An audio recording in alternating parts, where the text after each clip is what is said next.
Hi అండి, this is doctor Raviram Kiran. ఆంధ్రప్రదేశ్లో కొత్త మెడికల్ కాలేజెస్ విషయంలో చాలా రచ్చ జరుగుతుంది. ప్రభుత్వం ఏమో P3 విధానం చాలా మంచిదని, అపోజిషన్ ఏమో ఈ ప్రైవేటైజేషన్ కరెక్ట్ కాదు, పేద ప్రజలకు ఇబ్బంది జరుగుతుందని. ఇందులో ఏది రైట్ ఏది రాంగ్ తెలుసుకుందాం.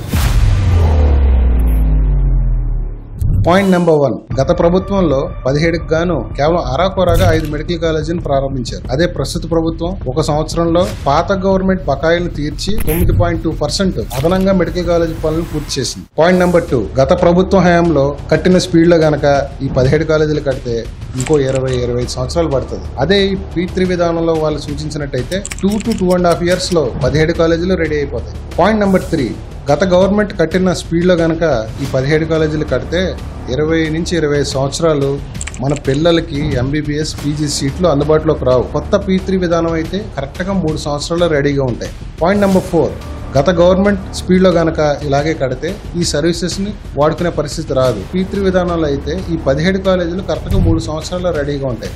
అలా చూసుకున్న సంవత్సరానికి ప్రతి కాలేజీలో ప్రతిరోజు వేలాది మంది లక్షలాది మందికి ఇమీడియట్గా స్పెషాలిటీ సేవలు అందుబాటులోకి వస్తాయి. పాయింట్ నెంబర్ 5, గత ప్రభుత్వ విధానంలో కనుక వెళితే ఇప్పటికి 17లో 5 ఓపెన్ చేశారు. అందులో కేవలం 500 సీట్లే అందుబాటులోకి వచ్చినాయి. ఫ్రీ కోటా 42.5% ఉంది. అంటే 500కు గాను 213 ఫ్రీ కోటా సీట్లు ఉన్నాయి. అదే ప్రస్తుత ప్రభుత్వం P3 విధానం అయితే 3 సంవత్సరాల్లో ఇదంతా కంప్లీట్ అయిపోయి 1700 సీట్లు అందుబాటులోకి వచ్చి అదనంగా ఈ 42.5% 50%కి పెంచి ఫ్రీ కోటా సీట్లు మనకి 850 సీట్లు అందుబాటులో రానున్నాయి. పాయింట్ నెంబర్ 6, నాకు అర్థం కాని విషయం ఏంటంటే ప్రైవేటీకరణ, డబ్బులు వసూలు చేస్తున్నారు, పేదలకు ఇబ్బంది అంటున్నారు. గత గవర్నమెంట్ విధానంలో ఓపీ ఫ్రీ, ఇప్పుడు P3 విధానంలో కూడా ఓపీ ఫ్రీ. డబ్బుల టాపిక్ ఎక్కడ వచ్చింది? గత గవర్నమెంట్లో చూస్తే ఇప్పుడు 5 కాలేజీలు కట్టారు. 5 కాలేజీలకు గాను మనకు 2500 బెడ్స్ వచ్చినాయి, ఫ్రీ బెడ్స్. అది ఈ P3 విధానంగానే ఫుల్ ఫ్లెడ్జ్డ్గా ఇంప్లిమెంట్ అయితే మనకు సుమారు 8500 బెడ్స్ వస్తాయి. 8500 బెడ్స్లో మనకు 70% ఫ్రీ, 30% పోని పేమెంట్ అన్నది గవర్నమెంట్ నిర్దేశించిన తక్కువ ప్రైస్కి పెడతారు. అసలు ఈ టాపిక్ అంతా వదిలేస్తే గత ప్రభుత్వంలో యూనివర్సల్ హెల్త్ కవరేజ్ లేదు, కానీ ఇప్పుడు యూనివర్సల్ హెల్త్ కవరేజ్ అందరికీ అందుబాటులోకి రానుంది. ప్రజలందరికీ ఉపయోగపడేది పాలసీస్ వచ్చినప్పుడు ప్రజల్లోకి తీసుకెళ్లి అందరికీ ఉపయోగపడేలా చేయాలి తప్ప కన్ఫ్యూజ్ చేసి దీన్ని రాజకీయ లబ్ధి పొందాలని చూడటం కరెక్ట్ కాదు.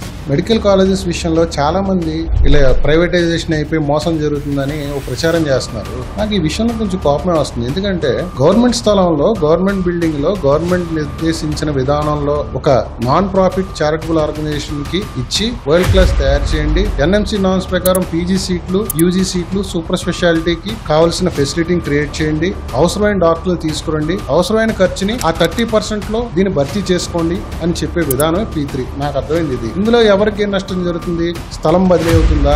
బిల్డింగ్ బదిలీ అవుతుందా? అండ్ ఇంకో విషయం ఏంటంటే ఇదే P3 విధానంలో డిజైనింగ్ కూడా వాళ్లే చేస్తారు. ఒక వరల్డ్ క్లాస్ వ్యవస్థ తిరిగి గవర్నమెంట్ కి చెందుతుంది. ఇప్పుడు ఇది నేనేదో చెప్పానని కాదు, మీరే ఆలోచించండి. ప్రస్తుతానికి ప్రపంచీకరణ, వరల్డ్ క్లాస్ ఫెసిలిటీ మన ఊర్లలో ఉండాలనుకోవాలి. మరొక ఇంపార్టెంట్ పాయింట్, ఇప్పుడు ఏదైతే P3 విధానంలో వీరు ఒక నాన్ ప్రాఫిట్ చారిటబుల్ NGOs కి ఇస్తానంటున్నారు.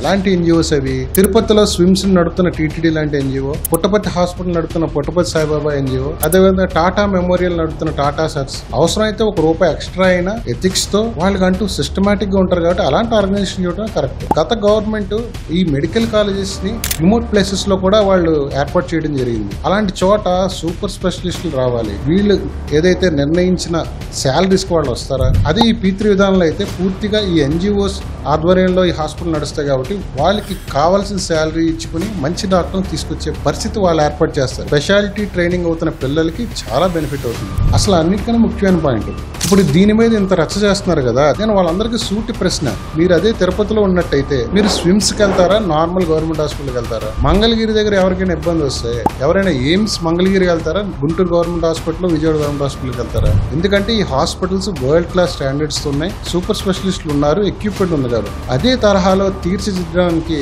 ఏదైతే NGO సహాయం తీసుకుంటున్నారో నాకు ఎందుకు చాలా కరెక్ట్ అనిపిస్తుంది. మన పిల్లల కోసం పెరిగే సీట్లలో కానీ లేకపోతే పేద ప్రజలకి అందుబాటులో వచ్చే హాస్పిటల్ ఫెసిలిటీ విషయంలో కానీ నాకెందుకు పూర్తి నమ్మకం.